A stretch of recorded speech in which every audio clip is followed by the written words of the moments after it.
sunnah hukumnya ketika berjabat tangan, ketika bertemu dengan sama mukmin, hendaknya jangan kita yang lebih dahulu melepaskan tangan tersebut darinya sampai dia yang melepaskannya. Sekarang bukan menunduk, tapi menghormati orang ketika bertemu sama mukmin dalam seperti bertemu orang yang baru masuk atau siapa saja yang pembesar atau para ulama, orang alim. Kita sedang duduk dalam satu majlis, begitu beliau masuk kita berdiri. Nah, ini apa hukumnya? Assalamualaikum warahmatullahi wabarakatuh. Anda rindu mendengarkan kajian-kajian dari ustadz-ustadz kita dari Aceh? Kunjungi channel YouTube Maulizul Akbar NAD. Subscribe, like, share, komen.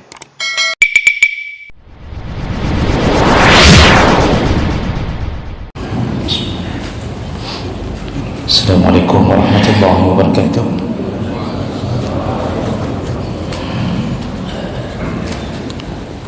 Alhamdulillahi rabbil alamin, wa bihi nasta'in ala umuri dunya waddin. Asyhadu an la ilaha illallah wahdahu la syarika lah, wa asyhadu anna Muhammadan abduhu wa rasuluhul karim. Allahumma salli wa sallim ala nabiyyina wa sayyidina al-Mustafa Muhammadin wa ala alihi wa ashabihi ajma'in. Amma ba'd. Rabbi shrah li sadri wa yassir li amri wahlul 'uqdatam min lisani yafqahu qawli. Segala puji bagi Allah, kemudian salawat dan salam kepada Rasulullah, pada keluarga dan seluruh sahabat-sahabatnya. Bapak dan ibu-ibu jamaah salat maghrib dan isya yang Allah muliakan insyaallah, kita masih membahas tentang adab ketika berjumpa atau bertemu sesama muslim. Kita sudah bahas beberapa di antara adab ketika bertemu, yaitu senyum, kemudian wajah, usahakan ceria ketika menyambut atau kemudian ucapkan salam, lalu al-musafahah, yaitu bersalaman atau berjabat tangan, ya. Dan itu menggugurkan dosa. Berjabat tangan dengan sesama mukmin menggugurkan dosa. Kemudian ditambahkan, kalau sudah lama tidak bertemu, maka disunnahkan untuk melakukan mu'anaqah, itu menempelkan leher atau menempelkan pipi, ya. Bukan mencium, tapi menempelkan pipi. Dan ini bagi yang sudah lama tidak bertemu, begitu amalan dari masa Nabi SAW. Jadi dipeluk lalu kemudian ditempelkan pipinya. Baik, kita lanjutkan beberapa perkara berikutnya. Masih ada yang sedikit tersisa tentang urusan berjabat tangan, yaitu ketika bertemu dengan perempuan yang bukan mahram, maka diharamkan untuk melakukan jabatan tangan tersebut. Dan ini yang paling selamat, ini pandangan yang paling selamat, walaupun ada yang mengatakan hanya sekedar makruh. Jadi berjabat tangan itu ya sesama jenis. Kalau sudah lawan jenis, kalau mahram tidak mengapa, kalau bukan mahram sebaiknya dihindari. Rasulullah sallallahu alaihi wasallam ketika membaiat perempuan, beliau tidak menjabat tangan mereka. Beliau hanya mengatakan qad bay'atukunna kalaman, telah kubaiat kalian wahai para perempuan dengan kalam, dengan lisan. Jadi kalau yang laki-laki, beliau memegang tangan kanan, ya, jadi berbaiat, menyatakan janji setia kepada Nabi, menuhankan hanya satu Allah, hanya satu Tuhan, yaitu Allah. Itu dibaiat dengan berjabat tangan kalau dengan sesama laki-laki. Tapi kalau perempuan, Rasulullah SAW tidak memegang tangan mereka, ya, tapi hanya berbaiat dengan kalam, itu dengan lisan saja. Kemudian juga ada hadis yang menyebutkan inni la usafihun nisa. Hadis riwayat Ahmad, aku tidak menyalami perempuan. Itu maksudnya adalah perempuan yang bukan mahramnya. Innama qawli li mi'ati marrah li mi'ati imra'ah ka qawli li imra'atin wahidah. Jadi Rasulullah mengatakan, kalau aku membaiat perempuan itu cukup dengan qaul, walaupun 100 perempuan, maka aku cukup mengatakannya seperti aku membaiat satu perempuan, artinya dengan qaul.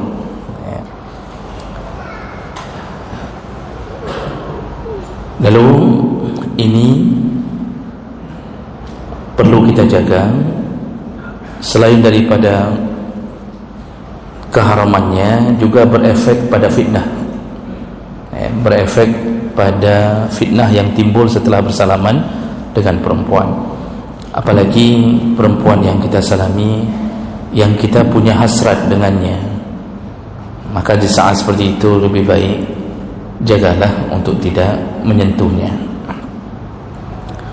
Namun kalau ada orang yang bukan mahram kita mengajukan tangannya kepada kita, jangan pula kita menyakiti perasaannya dengan melipat tangan kita atau membuang pandangan darinya. Berilah kode bahawa kita telah menerima jabatan tangannya dengan cara kita menyodorkan tangan ke depan tanpa harus bersalaman dengannya. Nah, ini jangan sampai terkesan terlalu sombong ketika seseorang sudah mengulurkan tangan, maka kita memberi kode bahawa kita menerima tangannya, walaupun kita tidak menyentuh langsung tangan perempuan yang ajnabi tersebut. Baik, berikutnya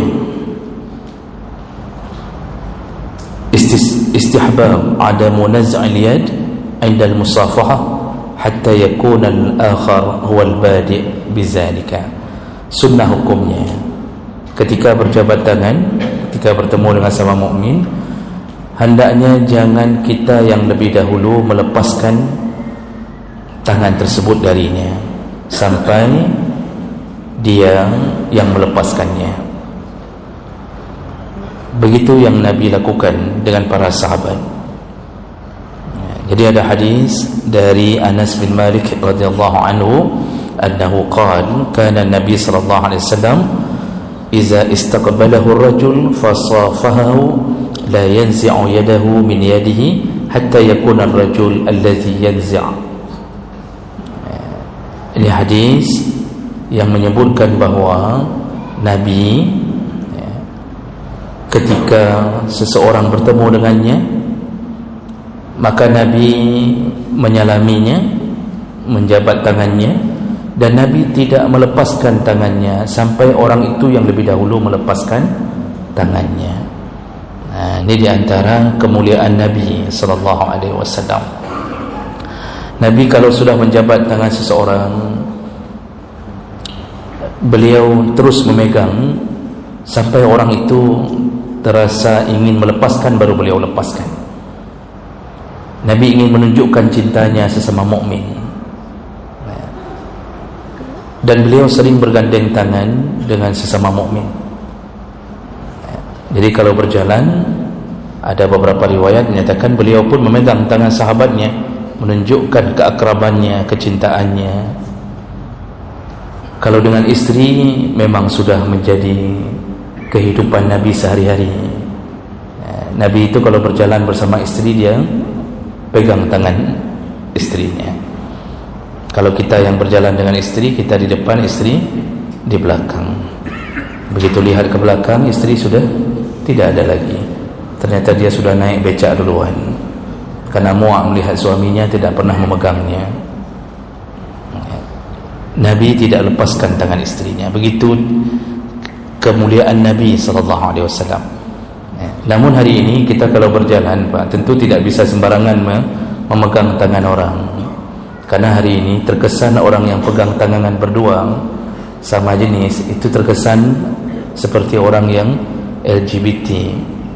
Maka hari ini nggak bisa lagi dipraktekkan begitu, karena ada kesan lain.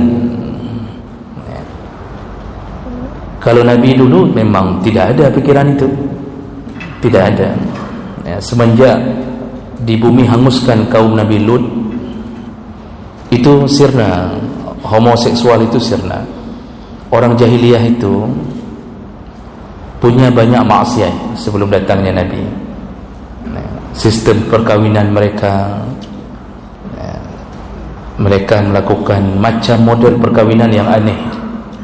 Mereka mabuk setiap hari, berjudi, merampok menjadi pekerjaan hari-hari. Kafilah ini merampok kafilah itu, terus berganti-ganti. Itu kehidupan jahiliyah, buruk sekali. Jadi kerjanya cuma hidupnya bermaksiat. Tapi yang mereka tidak lakukan homo. Itu yang tidak ada pada mereka. Maka orang hari ini yang melakukan hubungan homo ini, itu memang sudah lebih daripada jahiliyah, lebih buruk daripada jahiliyah. Makanya kalau hari ini berjabat tangan mungkin perlu kita tahan sedikit kalau bergandeng tangan berjalan bersama laki-laki. Tapi kalau jabat tangan, usahakanlah jangan begitu jabat lepas, peganglah tangannya sampai dia melepaskan tangan, baru kita lepaskan. Begitu Nabi SAW mengamalkan dan mengajarkan di antara para sahabatnya, dan itu menunjukkan bahawa ikatan hati yang begitu kuat masa Nabi SAW. Baik, berikutnya adab berikutnya ketika bertemu, yaitu tentang al-inhina.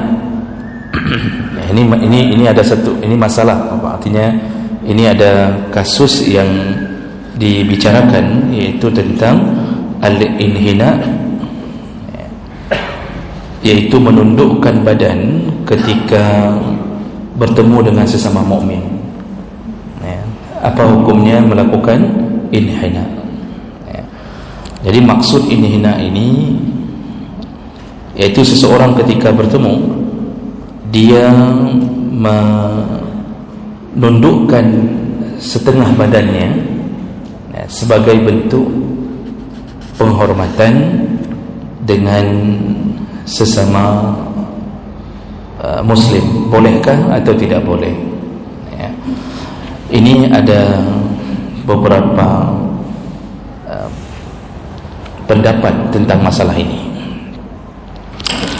Ada kelompok yang menyatakan haram. Ada para ulama, sebagian ulama mengatakan haram melakukan inhina. Jadi menunduk ketika bertemu, menundukkan badan, seperti yang dilakukan hari ini oleh orang-orang Jepang, orang-orang Korea. Mereka kalau bertemu punya sebuah adat, yaitu tundukkan badan.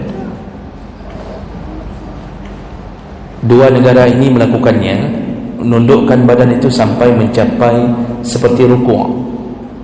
Jadi hampir sedikit lagi menuju ke rukuk. Jadi jatuh badannya jatuh hampir sampai mencapai rukuk.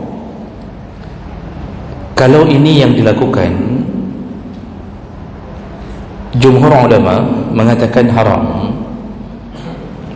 Tidak boleh melakukan atau menunduk walaupun untuk menghormati sesama muslim, yang sifatnya menunduk itu kira-kira batasannya seperti orang mau melakukan rukuk.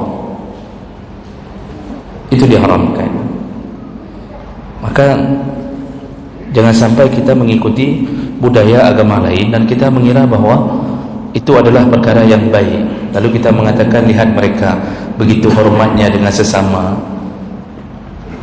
itu yang diharamkan. Jadi jumhur ulama haram kalau sampai mendekati rukuk, ya. Imam Nawawi menyebutkan hal itu, al-inhina itu dilarang dalam segala hal, ya. Kemudian banyak juga sebagian ulama yang mengatakan tentang keharaman. Namun seandainya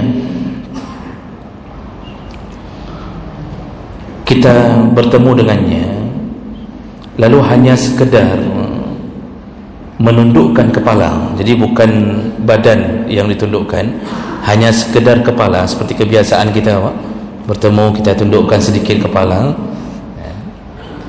maka ini tidak menjadi sebuah hal yang haram, apalagi itu dilakukan sebagai bentuk adab dan kehormatan bagi orang yang kita tundukkan. Artinya janganlah sampai seorang anak terlalu lancang kepada orang tuanya atau kepada orang-orang yang lebih tua umurnya, sehingga tidak ada sedikit pun kode bahawa mereka menghormati orang yang lebih tua. Makanya kita kan punya adat, kalau anak-anak kita ajarkan kalau lewat di depan orang tua tunduk sedikit, taruh tangan begitu. Itu bukan yang dimaksud dengan keharaman menunduk sampai rukuk. Dalam hadis riwayat Anas bin Malik yang menjadi sandaran keharaman menundukkan badan ketika bertemu sampai mencapai metode rukuk ini, yaitu hadis dari Anas bin Malik, qala rajulun, ada seorang laki-laki berkata, ya Rasulullah, ahaduna yalqa sadiqahu ayanhanilah, kalau salah seorang di antara kami bertemu dengan sesama kita atau sesama mukmin, apakah kami boleh melakukan inhina? Inhina itu menundukkan badan kepadanya, maksudnya sebagai penghormatan. Qala Rasulullah sallallahu alaihi wasallam, la, kata Rasulullah, jangan lakukan inhina. Qal fayaltazimuhu wa yaqbiluhu, kalau dipeluk kemudian dicium, dipeluk, dicium, jadi bukan nempelkan leher dengan leher, tapi dicium. Qala la, kata Rasulullah jangan, itu juga jangan. Qal, lalu ditanya lagi, fayusafihu, kalau hanya sekedar berjabat tangan. Qala na'am insya'a, ya itu boleh kalau dia menginginkan untuk berjabat tangan. Jadi dari awal hadis tadi disebutkan, kita tanya Rasulullah tentang hukum melakukan inhina, iaitu menundukkan badan, itu ternyata Rasulullah melarangnya. Ini hadis riwayat Tirmizi, Ibnu Majah dengan derajat yang sahih. Jadi Bapak Ibu yang Allah muliakan, hal seperti ini dilarang karena satu-satunya yang boleh kita tundukkan badan sampai bentuk mencapai rukuk itu hanya kepada Allah Subhanahu wa ta'ala, hanya kepada Allah. Tapi kalau hanya sekedar menundukkan kepala kita sebutkan tadi, maka insya-Allah itu masih dibenarkan, hanya sekedar memberi kode sebagai tanda adab kita kepada orang lain. Apalagi kalau orang timur itu memang begitu. Tapi kalau model-model sampai menyembah, apalagi dayang-dayang menyembah raja, itu kan kalau di daerah tertentu di Indonesia, di keraton-keraton tertentu, itu sampai dayang-dayang bukan hanya menunduk seperti rukuk, bahkan sudah bersujud. Itu masuk dari pintu pertama masuk ke keraton, itu sudah tidak boleh berdiri, jalan sambil jongkok sedikit-sedikit, Pak. Itu apa namanya, istilah abdi dalam, abdi luar apa abdi dalam, itulah istilahnya itu jongkok tu, dari pintu jongkok menghadap ke raja. Nanti kadang-kadang di depan raja ada yang sujud. Ini haram, tidak dibolehkan. Makanya gaya Jepang dengan gaya Korea ketika bertemu itu tidak boleh kita lakukan sebagai umat Islam. Ini jadi jangan sampai berlebihan. Bagaimana menunduknya malaikat kepada Adam alaihi salam? Disebutkan dalam tafsir, malaikat tunduk kepada Adam bukan tunduk sujud, tapi hanya memberi gerakan menundukkan kepala sebagai penghormatan di atas penciptaan Allah terhadap makhluk yang baru ini. Kadang malaikat tidak rukuk dan tidak sujud kepada Adam, tapi hanya menundukkan badan sedikit sebagai, atau menundukkan kepala sedikit untuk menghormatinya. Jadi ini juga perlu dijaga, iaitu tidak dibolehkan untuk melakukan inhina atau menundukkan badan sampai mencapai rukuk di dalam masalah ketika bertemu sesama mukmin. Nah, berikutnya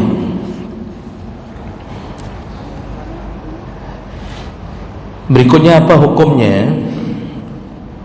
al-qiyam tahiyatan lil qadim. Nah, bagaimana hukumnya kalau bertemu dengan sama mukmin lalu kita berdiri? Kita berdiri. Jadi ketika ketemu kita langsung berdiri untuk menghormatinya, tahiyatan lil qadim. Nah, masalah berdiri ini itu punya beberapa pandangan. Jadi tadi sudah dijawab dulu oleh para ulama tentang hukum menunduk, tentang terlalu dalam itu dilarang. Sekarang bukan menunduk, tapi menghormati orang ketika bertemu sama mukmin dalam seperti bertemu orang yang baru masuk atau siapa saja yang pembesar atau para ulama, orang alim. Kita sedang duduk dalam satu majlis, begitu beliau masuk kita berdiri. Nah, ini apa hukumnya? Para ulama menjawab bahawa masalah berdiri ini itu dibagi menjadi 3 pembahasan. Artinya 3 model berdiri yang dimaksud. Yang pertama iaitu qiyam ala ra'sir rajul wa huwa fi'lul jababirah. Pertama, kalau berdiri untuk memuliakan seseorang yang orang itu sendiri tidak berdiri. Jadi seperti berdirinya dayang-dayang yang berada di samping raja, atau datangnya seorang anak buah misal contohnya, atau seorang pasukan yang komandannya duduk lalu dia berdiri, tidak berani duduk untuk menghormati rajanya atau komandannya misal. Jadi raja duduk di atas singgasana, lalu dia datang dan sengaja berdiri untuk menghormati raja-raja seperti ini. Nah, ini tipe pertama berdiri. Jadi kita yang berdiri, dia duduk. Ini bagaimana hukumnya? Para ulama menjawab, kalau model seperti ini maka hukumnya haram.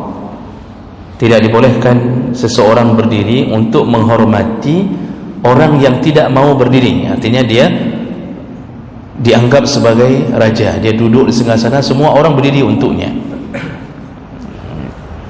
Kalau di kekaisaran, dalam kekaisaran Cina kan begitu sistemnya. Jadi raja tetap duduk, jadi semua menteri wajib berdiri. Di Korea Utara, untuk menghormati Kim Jong Un, karena banyak Kim, ada Kim Lo, ada macam-macam, itu berdiri. Kasus raja sudah nampak, semuanya berdiri. Dan lebih aneh lagi, semua harus tepuk tangan. Yang tidak tepuk tangan besok langsung dipecat. Bermasalah itu. Jadi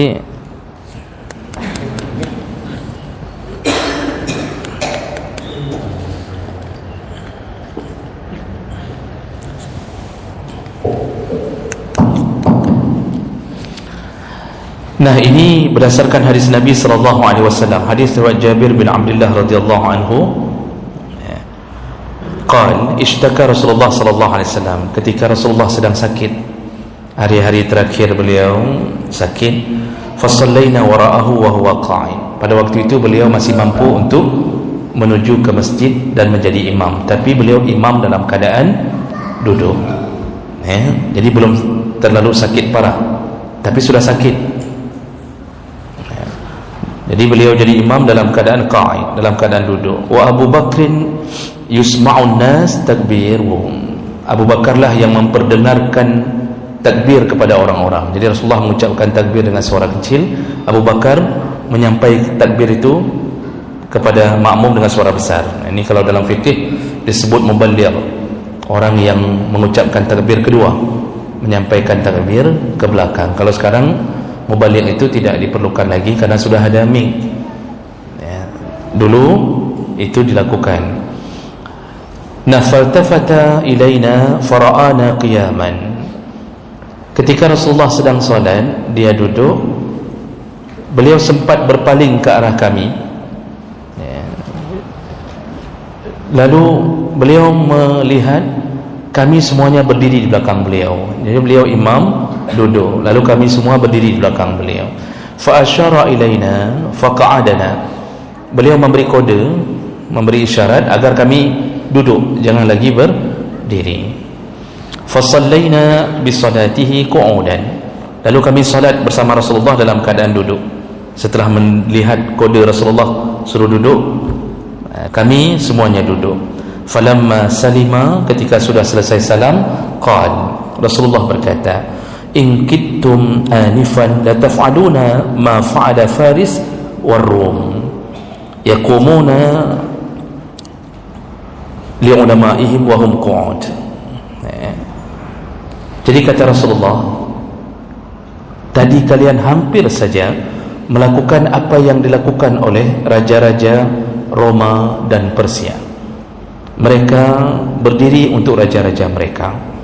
Fala taf'alu, kata Rasulullah, jangan lakukan lagi itu. Nah, ini bahasa Nabi menunjukkan Nabi tidak senang kalau seorang raja duduk lalu yang lain berdiri untuk menghormatinya. Jadi ada sifat al-jababirah, yaitu sifat kesombongan di dalamnya. Jadi satu duduk di kursi besar, yang lain semuanya berdiri, semuanya berdiri. Ini berdiri seperti ini adalah berdiri yang terlarang, berdiri yang haram. Pertama, karena kita telah membantu dia untuk menjadi orang yang bertambah kesombongannya. Yang kedua, kita telah merendahkan diri kita, seakan-akan orang-orang yang menjadi raja-raja ini seakan-akan berada di posisi Tuhan yang layak kita menghormati dengan cara berdiri. Makanya dilarang kecuali illa iza da'at al-hajah li zalik, kecuali ada hajat yang perlu melakukan itu. Contoh, ka'ay yakhafa 'ala ar-rajul ay ya'tadi 'alayhi fala ba'sa yaquma 'ala al-qa'im. Contohnya, kalau dia khawatir kalau tidak berdiri dia akan disiksa atau dibunuh oleh raja itu, maka dia terpaksa berdiri demi menyelamatkan nyawanya. Biasanya kalau sudah berada di bawah pimpinan yang zalim. Jadi ini terjadi.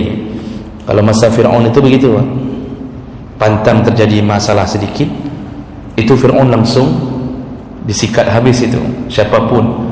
Bahkan anggota NPR di masa Fir'aun itu tukang sihir. Dulu kan anggota MPR ini tukang sihir semua. Begitu mereka beriman kepada Nabi Musa, setelah melihat tongkat Nabi Musa benar-benar berubah jadi ular, sedangkan tali yang mereka lempar itu hanya berubah jadi ular di mata orang yang melihat. Jadi yang disihir mata orang, sedangkan tali enggak berubah. Dan mereka tahu hakikat itu. Tapi begitu dilempar tongkat Nabi Musa, mereka dengan keilmuan mereka tentang sihir, mereka melihat benar-benar tongkat itu berubah jadi ular. Disitulah mereka mengakui bahawa Musa adalah utusan Allah. Apa yang terjadi? Mereka semua beriman kepada Tuhannya Musa. Apa yang dilakukan Fir'aun?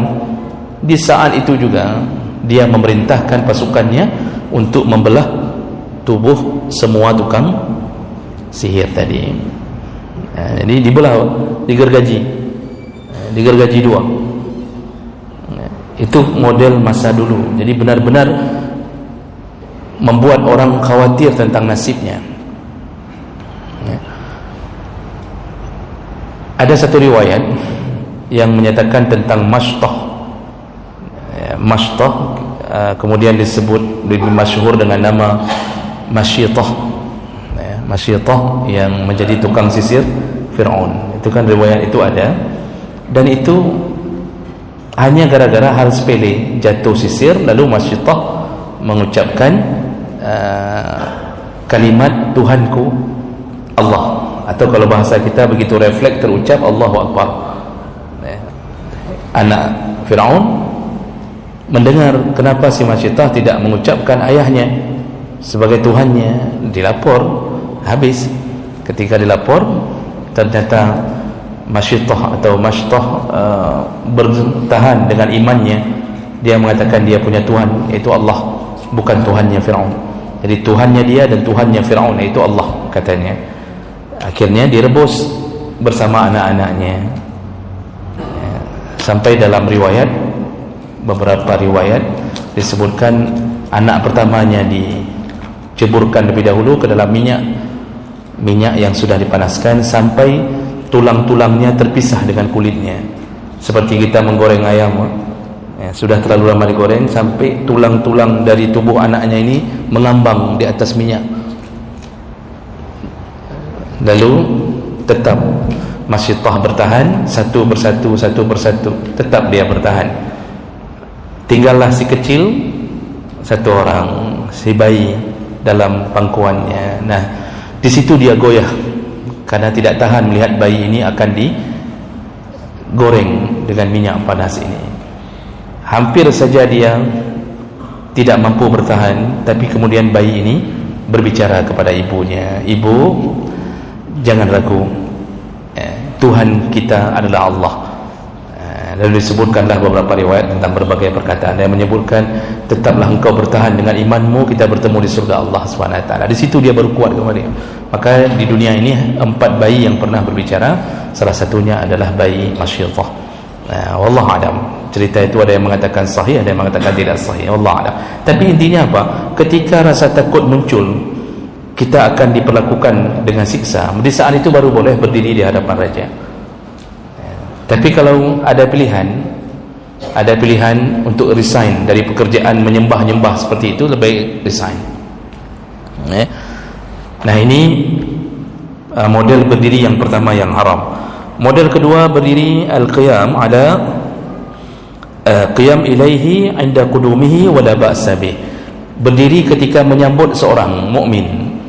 Nah, ini maksudnya ketika ada seorang sahabat masuk mukmin, kita terloncat berdiri karena senangnya kita dengan datangnya dia, atau kita ingin menghormatinya, kan sering kadang-kadang begitu, assalamualaikum, begitu kita lihat, masya Allah, langsung kita berdiri menyambutnya, menghormatinya. Hal seperti ini fala ba'sa bih, dibolehkan. Itu bukan berdiri dalam bentuk penyembahan kepada raja seperti tadi. Maka dibolehkan berdiri untuk menyambut sesama mukmin. Dan ini pernah terjadi juga di masa Rasulullah. Ada hadis dikisahkan oleh Imam Malik dalam kitabnya Al-Muwatta tentang Ikrimah bin Abi Jahal.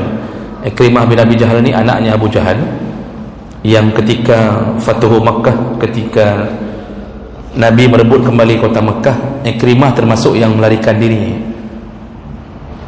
Jadi dikejar oleh Khalid bin Walid, dia melarikan diri dengan beberapa pasukannya. Lalu tidak lama Ikrimah ini ternyata kembali ke Makkah, dan dia menyatakan taubatnya dan dia masuk Islam.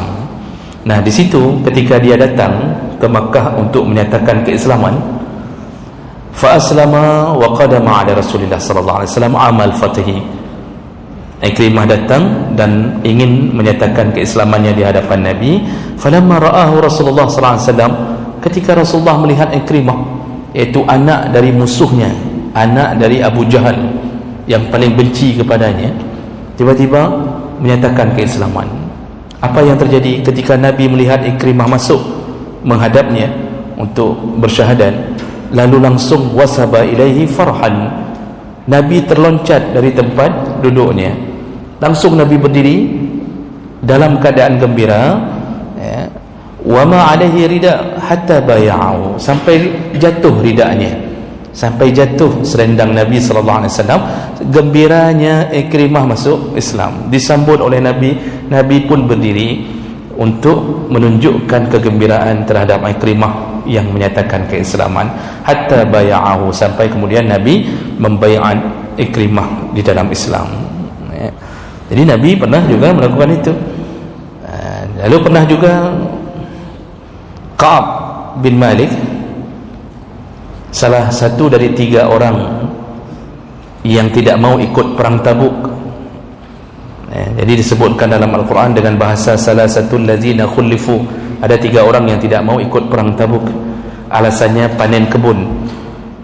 Nabi marah, jihad mereka tidak mau ikut. 3 orang ini, salah satunya Ka'ab bin Malik. Ketika Nabi pulang dari perang Tabuk, Nabi diperintahkan Allah untuk tidak bicara dengan 3 orang ini. Lalu Nabi perintahkan semua sahabat jangan ada yang bicara.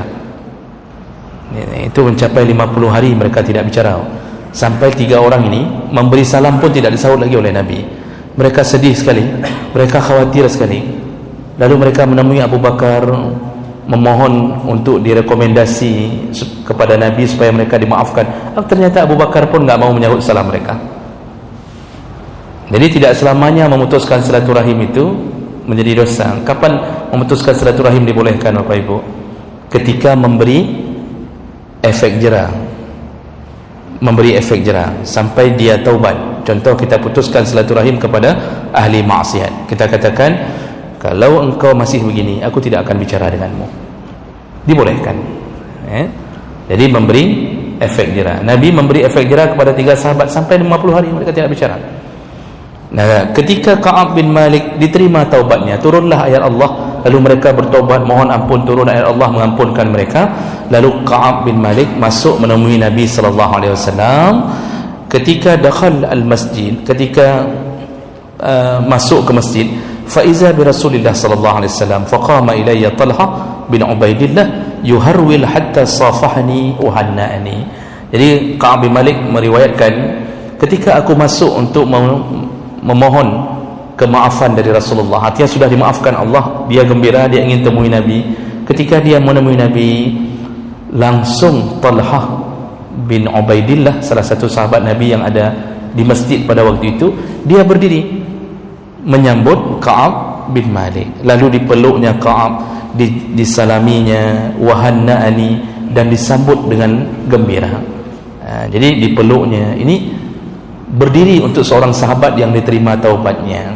Jadi kalau begitu, perkara berdiri menyambut orang demi kehormatannya. Kita sedang duduk dalam satu majlis, tiba-tiba ada orang masuk, kita berdiri untuk menghormatinya karena sahabat kita, dibolehkan.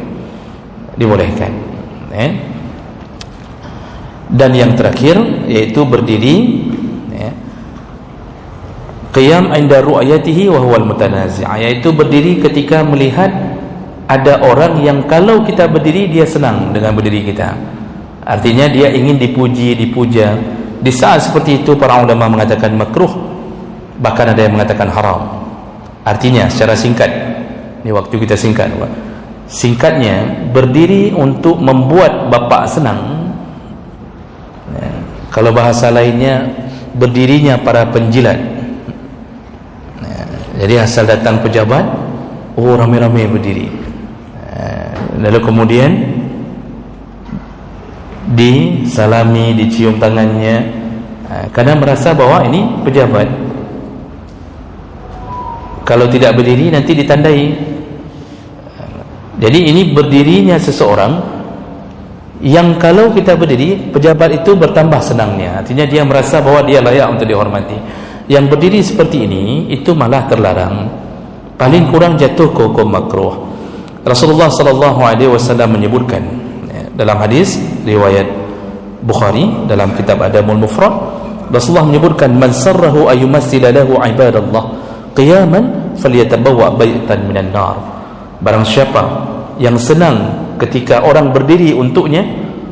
Jadi kalau kita bangga ada orang yang berdiri untuk kita, kita merasa nyolong ya. Nyoba hana kata berdiri tolong. Berdiri semuanya untuk menyambutnya. Ketika muncul kesombongan, kita senang dan bangga dengan orang berdiri itu, maka Rasulullah mengatakan, maka siap-siaplah akan dibuatkan rumah oleh Allah baitan minan nar, di dalam neraka. Siap-siaplah untuk duduk dalam neraka. Dalam hadis yang lain, Muawiyah berkata kepada Amir ijlis fa inni sami'tu Rasulullah sallallahu alaihi wasallam yaqul. Jadi Muawiyah ini kan salah seorang pembesar, sahabat yang besar, bahkan Bani Umayyah nanti berdiri di atas inisiatif Muawiyah. Jadi kemudian ketika dia datang, ada seorang sahabat Amir berdiri untuk menyambutnya karena dia seorang pembesar. Apa kata Muawiyah? Ijlis, duduk. Kata Muawiyah, duduk, jangan berdiri. Fa inni sami'tu Rasulullah yaqul, aku pernah dengar Rasulullah berkata, man ahabba ayyumathila lahu rijal qiyaman falyatabawa maq'adahu minan nar. Barang siapa yang senang, bangga dengan banyaknya orang berdiri untuknya, maka bersiap-siaplah untuk duduk di dalam api neraka. Nah, kenapa bisa ke neraka ujungnya, Pak? Ingat hadis Nabi, ya. Kata Rasulullah sallallahu alaihi wasallam, man kana fi qalbihi misqala habatin minal kibr, barang siapa yang di dalam hatinya ada sebesar biji sawi dari kesombongan, maka haramlah surga untuknya. Sebesar biji sawi kesombongan, haramlah surga untuknya. Ini yang menjadi penyebab. Makanya selayaknya makin tinggi jabatan, semakin rendah hati kita. Datangilah rakyat, ya, datangi masjid-masjid, ya, bergaullah bersama rakyat, ya, tahu keadaan mereka. Jangan turun dari mobil semuanya berdiri menyambut. Ini pun yang berdiri-berdiri ini biasanya ada hajat, ada hajat. Mungkin satu partai kembali nanti di 2024. Kalau jadi nanti ini, kemudian nanti akan terpilih, mungkin dia akan jadi ini, jadi itu. Ini juga nih model-model para penjilat ini biasa suka model-model berdiri begini. Baik, kira-kira begitu. Kita bertemu kembali insyaallah di pertemuan yang akan datang. Subhanakallahumma bihamdik, asyhadu an la ilaha illa anta, astaghfiruka wa atubu ilaik. Wassalamualaikum warahmatullahi wabarakatuh.